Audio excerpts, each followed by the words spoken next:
dojos are at the center of this controversy.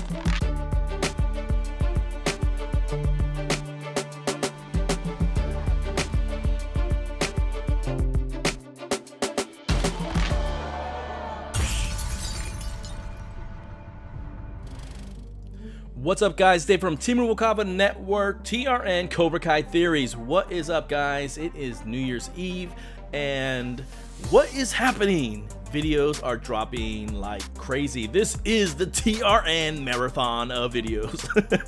So I hope you guys are doing well. I hope you guys are getting ready for the moment, man. It's coming. It's just a couple more hours away, and New Year's is here, and we think that it is going to drop. I'm pretty sure it's going to drop at 12 o'clock, Cobra Kai. So stay tuned for this season. I'm going to do some reaction videos. I'm going to do some character analysis, season analysis, and then some predictions as well. And then hopefully, as the new year starts, we'll start to do some more interviews and things like that. So those things are being set up now, and hopefully we'll have some more of the characters on the show. If you want them, blast the comments with more interviews, and that way I can make it happen for you guys. But I hope you guys are doing well. I hope it's been a great day so far.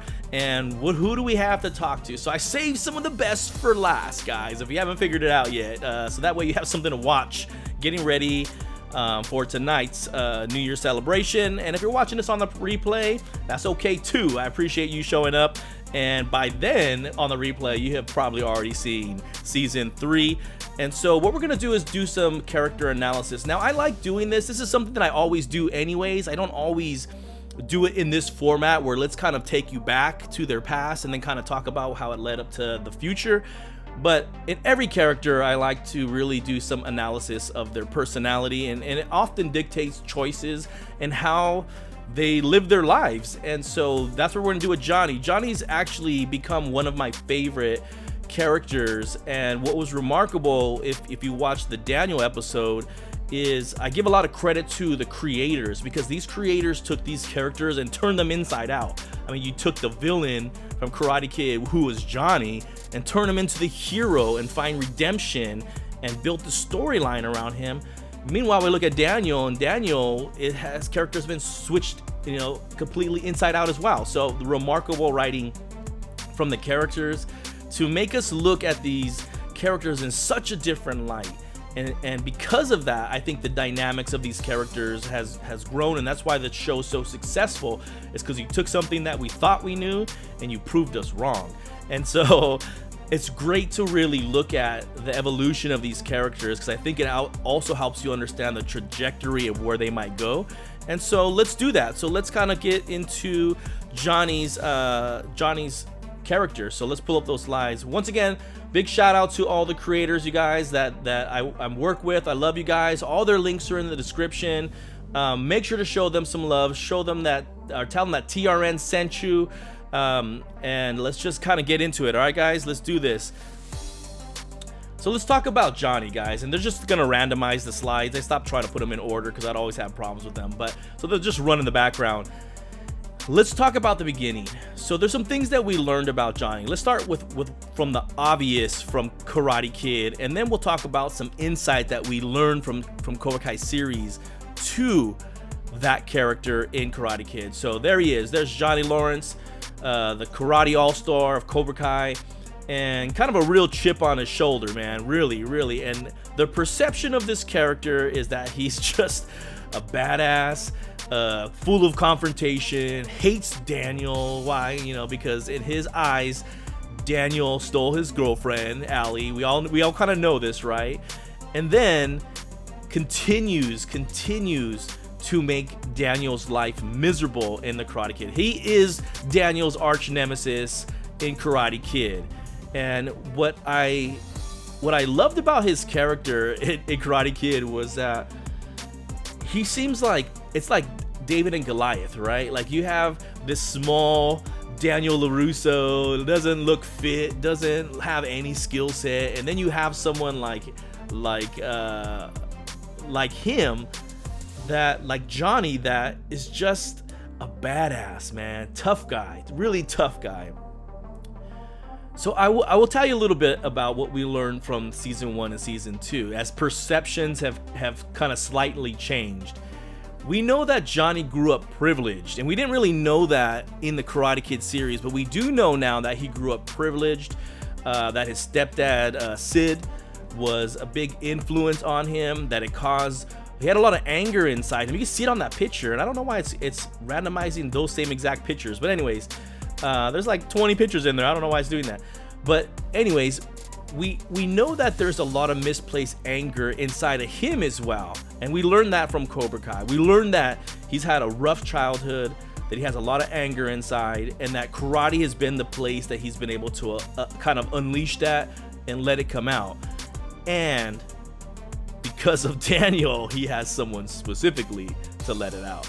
Now, let's kind of go to the end of Karate Kid. We do see that in Karate Kid that I really believe that Johnny forgave Daniel for everything. And I think there's a moment that people just don't see, or maybe just kind of sweep it on the rug. It's when he says, "You're okay, LaRusso." Like, to Johnny, it was over. It was over. Like, the fight, the tournament, there you see the tournament is like, once it was over, it was over. Like, after the war, it was done. We walked off the court and it's over in Johnny's eyes, right? And now you fast forward all these years later, 30 plus, 35 years, or however many damn years it is. In my opinion, when you look at his character in season 1 and season 2, Johnny's already looked past. Clearly he does not like Daniel. When we see him drive up and see the LaRusso, and he's just like, "Are you kidding me?" Sees him on TV and he's like, We know he still doesn't like him, but I think he moved past that. Like, there's no attempt to cause issue with him. It's almost like the universe forced them together because of his car, right? Other than that, if that event would have never happened, he would have never been there. He doesn't really care. He's kind of moved on past his life. Now, what's amazing about his character in season 1 is we see this evolution of him. We see a broken down Johnny, alcoholic, gets fired from his job, and until he meets Miguel. And Miguel, like I said before, is kind of like the one he's the piece to everything that starts the storyline.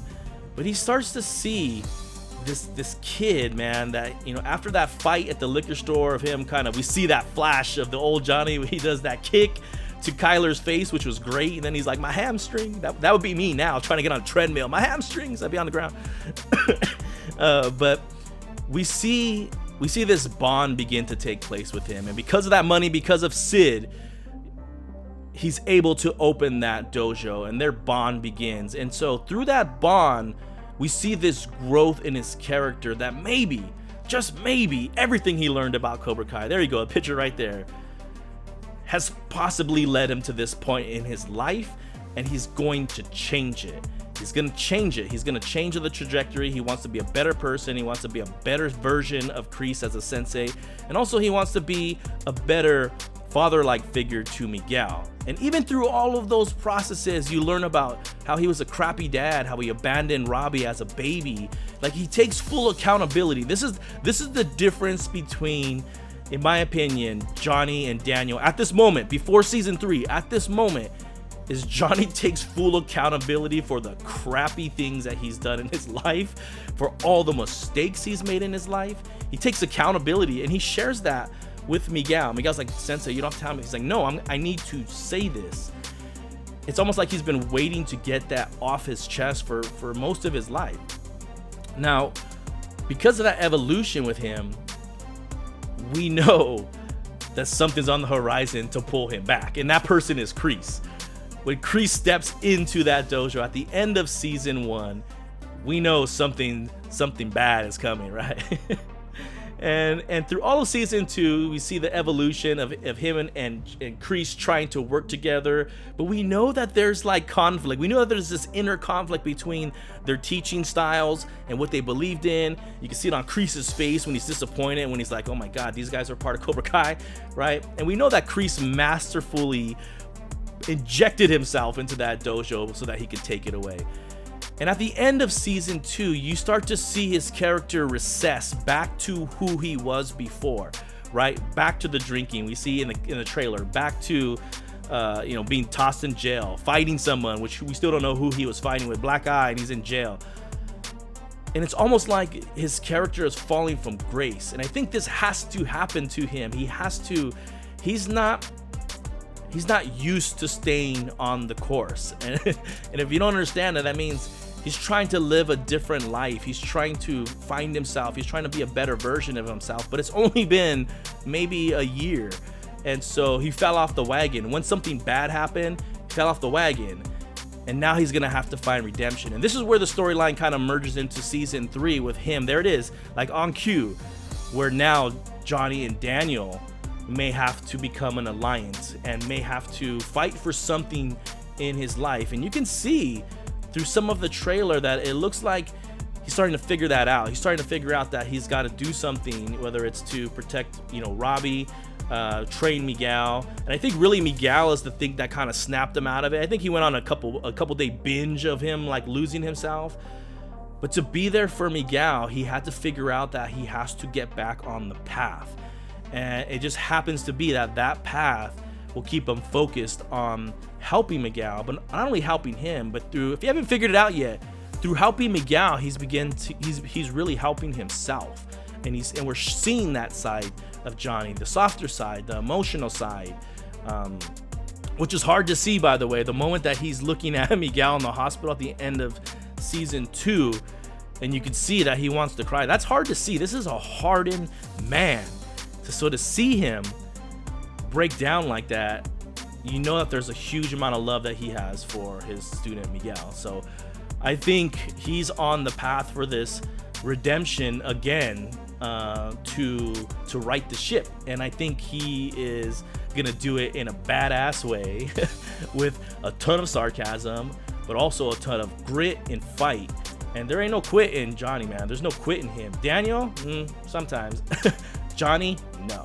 So I think that moment where he walks out of the dojo and says, "It's yours," that's not the end of it, man. That's not the end of it. It's that moment he's just like, "I'm over it." Guess what? He's gonna wake up and realize he's got to get into the fight. And he's a fighter, man, and he's gonna do it. So I hope you guys enjoy this kind of deep dive into his character, his evolution, and I'm so excited to see what happens to Johnny in season 3. And I know we are not gonna be disappointed in what we see, and I cannot wait. So let me know what you guys think. Let me know if you love Johnny, if you don't like Johnny, if you see the difference between his character in Karate Kid 1 into Cobra Kai, and what's your favorite thing about him. So I'm really fascinated with his accountability to become a better person. That to me is the most powerful thing that I see happening to Johnny, and I'm rooting for him, man. I am really rooting for him and Daniel to work together to fight the greater cause. All right guys, until next time, I'm gonna get on out of here. Hope you enjoyed this video. Stay tuned, smash that like button, I appreciate it, and drop a ton of comments, man. Let's see what you got. Put your comments in there. All right, we'll talk to you soon. I'm out.